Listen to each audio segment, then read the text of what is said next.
Mouse and the Motorcycle by Beverly Cleary. Chapter 1 was the new guest, and just a quick summary.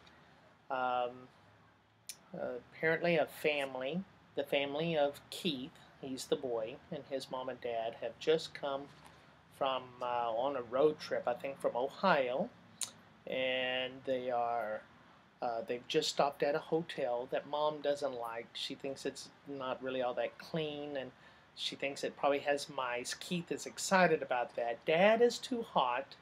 He's tired of driving. He wants to stay, so they all stay. And there's a little someone looking at them from a hole below the window in the floorboard.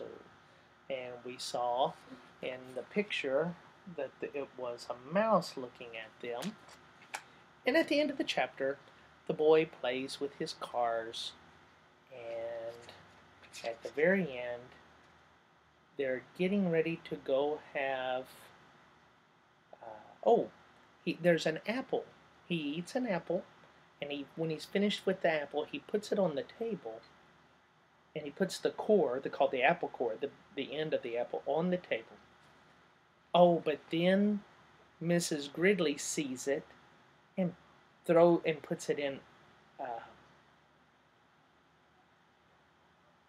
She dropped it with a thunk into the metal wastebasket beside the table as she gave several quick little sniffs of the air and said, looking perplexed, I don't care what the bellboy said. I'm sure this hotel has not mice.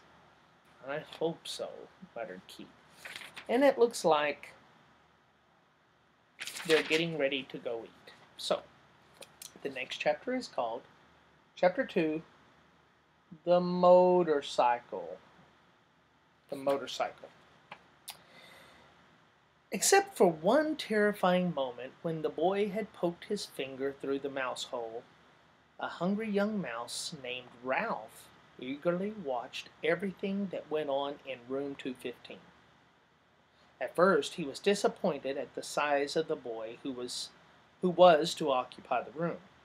A little child, preferably 2 or even 3 children, would have been better. Little messy children, and this is what I'm wondering, why does he think it's better?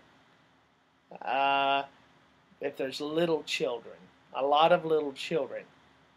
And I think he's about to say because little children leave little bits of food.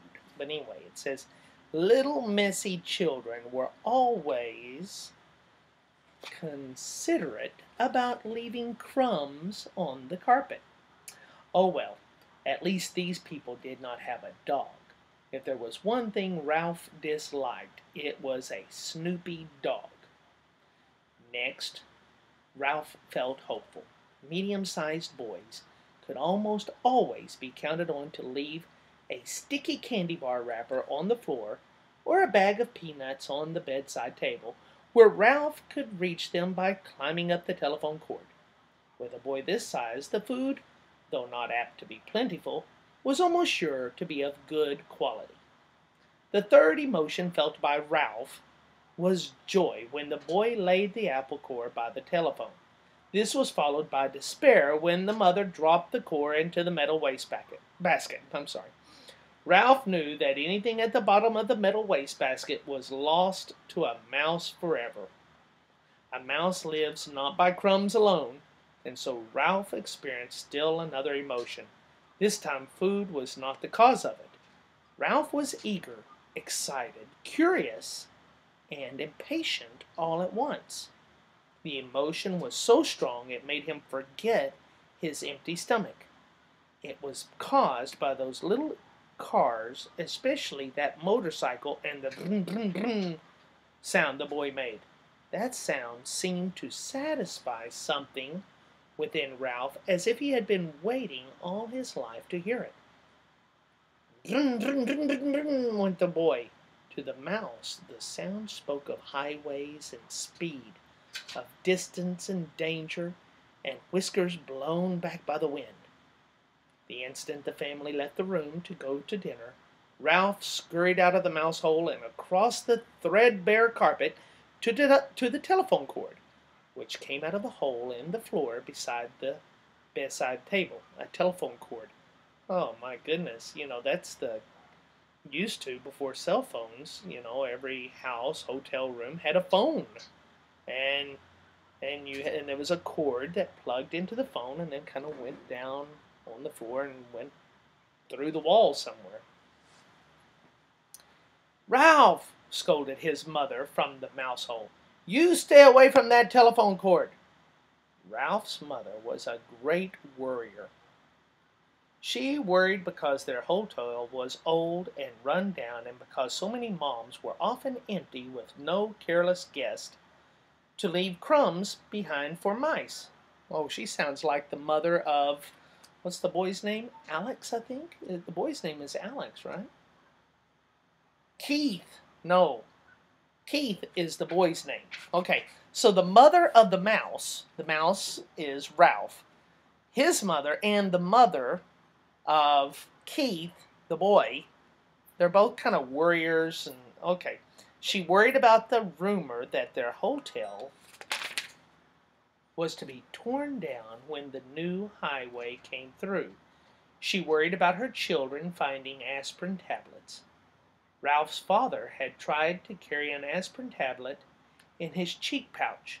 The aspirin had dissolved with unexpected suddenness, and Ralph's father had been poisoned. Since then, no member of the family would think of touching an aspirin tablet. But this did not prevent Ralph's mother from worrying. Oh my goodness, it's hard to see. Most of all, Ralph's mother worried about Ralph. She worried because he was a reckless mouse who stayed out late in the daytime when he should have been home safe in bed. Now that's funny because it's saying he stays out late during the daytime. Well, because mice shouldn't be out during the daytime. They should be in a place where nobody can see them. But it's opposite for humans. They shouldn't be out late at night. That's funny. She worried when Ralph climbed the curtain to sit on the windowsill to watch the chipmunks in the pine tree outside and the cars in the parking lot below. She worried because Ralph wanted to go exploring down the hall instead of traveling under the floorboards like a sensible mouse. Heaven only knew what dangers he might meet in the hall. Maids, bellboys, perhaps even cats. Or what was worse, vacuum cleaners. Ralph's mother had a horror of vacuum cleaners. Ralph, who was used to his mother's worries, got a good running start and was already halfway up the telephone cord. Remember your Uncle Victor, his mother called after him. Ralph seemed not to hear. He climbed the cord up to the telephone, jumped down, and ran around to the row of cars. Oh, you know what? Something must have happened to his Uncle Victor. I wonder what. I don't know. But there it was on the end. The motorcycle. Ralph's motorcycle. Ralph stared at it and then walked over and kicked a tire. Close up, the motorcycle looked even better than he expected. Give me a second. I'm gonna change the way I'm sitting here so I can see a little better. It was new and shiny and had a good set of tires. Ralph walked all the way around it, examining the pair of chromium mufflers and the engine and the hand clutch. It even had a little license plate so it would be legal to ride it.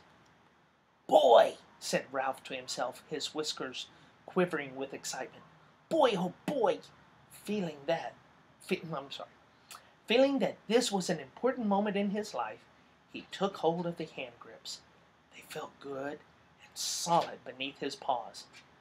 Yes, this motorcycle was a good machine, all right. He could tell by the feel. Ralph threw a leg over the motorcycle and sat jauntily on the plastic seat. Jauntily? I wonder what jauntily. And sat jauntily on the plastic seat. He even bounced up and down. The seat was curved just right. It's 8 o'clock. Well, thank you, computer. The seat was curved just right to fit a mouse. Oh, look, here's a picture of him on the table with the motorcycle. But how to start the motorcycle? Ralph did not know.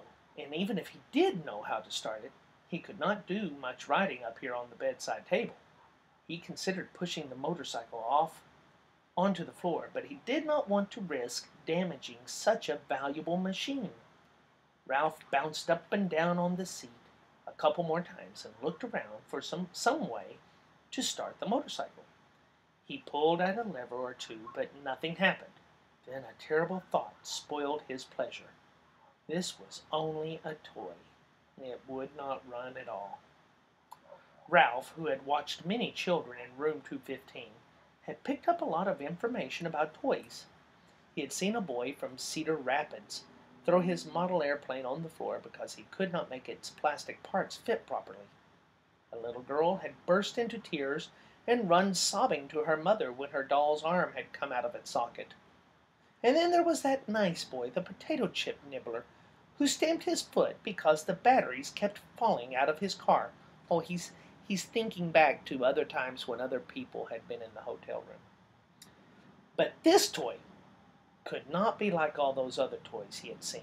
It looked too perfect with its wire spokes and its wheels and its pair of shiny chromium exhaust pipes. It would not be right if it did not run. It would not be fair. A motorcycle that looked as real as this one had to run. The secret of making it run must be perfectly simple if only Ralph had someone to show him what it was. Ralph was not satisfied just sitting on the motorcycle. Ralph craved action. After all, what was a motorcycle for if it wasn't action? Who needed motorcycle riding lessons? Not Ralph. He tried pushing himself along with his feet.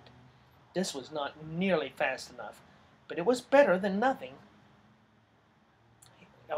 This was not nearly fast enough, but it was better than nothing. He moved his feet faster along the tabletop and lifted them up, and then lifted them up while he coasted. You know, okay. Feeling braver, he bent low over the handlebars and worked his feet still faster toward the edge of the bedside table.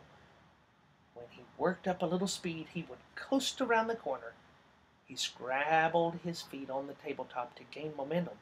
In a split second, he would steer to the left. At that moment, the bell on the telephone rang half a ring. So close. Oh, so the telephone is on the table and it goes ring.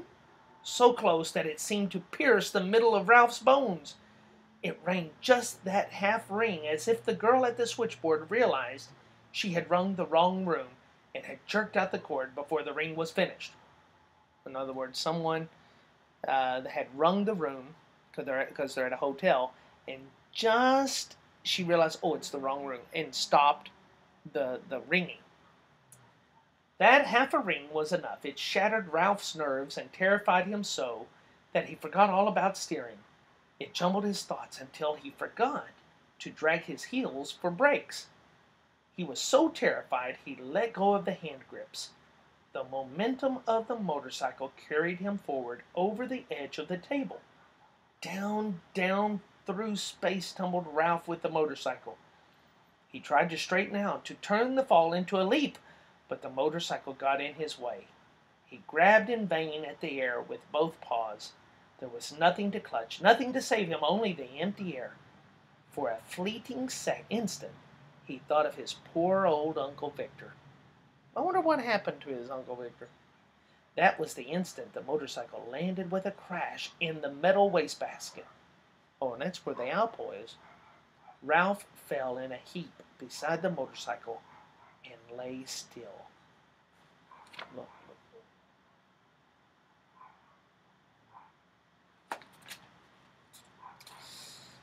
Maybe he can't get out of the wastebasket. Uh-oh. The next chapter is called Trapped. Uh-oh. Well, so, chapter 3. I wonder what's going to happen.